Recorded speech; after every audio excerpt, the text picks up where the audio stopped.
I like it. My first move to make is I'm trading for Minnesota Vikings quarterback JJ McCarthy. If I'm not a competitive team, um, and I feel like he's a really good example of a tear down quarterback. If you're looking to get some additional draft capital, you just want to kind of make some moves. Sam Darnold's gone. He's now with the Seattle Seahawks. Daniel Jones is gone as well. He is with the Indianapolis Colts. Who knows how things are going to shake out there. Rodgers will not be a thing there. Aaron Rodgers, I believe he's in for a visit. The Vikings, they let him go without a contract. And the Vikings have also had callers about J.J. McCarthy, I believe, most notably from the Tennessee Titans. My information is correct. But they've shunned all those offers, Zach. They said, no, we're comfortable. We're moving forward with J.J. McCarthy. He was a 24 first-round pick. And look, we don't have any stats to go off of with J.J. McCarthy. All I have for you is a senior year at Michigan. It was a good season. Just keeping in mind when you hear these stats, Michigan was a run-first team.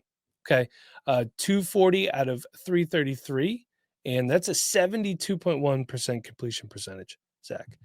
For 2,991 yards, 22 touchdowns to only 4 picks, and he did run the ball. 57 carries, 340 times for 3 touchdowns, albeit with 3 fumbles. Keeping in mind, you may say, hey, Mike, that doesn't seem like a lot of rushing yards. College football, they do take away yardage for sacks. Okay, so just keep that in mind.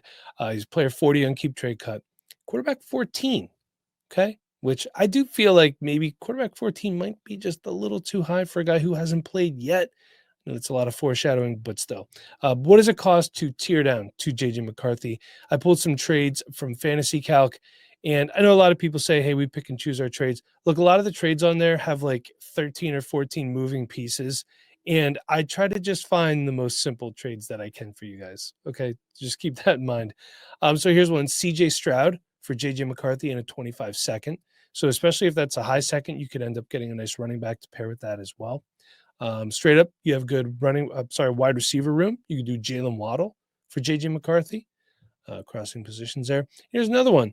We had a sell who was a sell last week from Nate and a sell this week from Zach. You could do Ricky Pearsall and Brian Robinson for JJ McCarthy. So a couple trades I found there to go ahead and get JJ McCarthy on your roster. Now, Zach, we were talking before, and you said that you like trading for JJ McCarthy, even if you're a competitive team. I will say I do not disagree with that, with the caveat being that he is not my quarterback 2 going into the season. He's my quarterback 3 if it's a competitive team. I don't want him to be my 2 yet. I want some better, consistency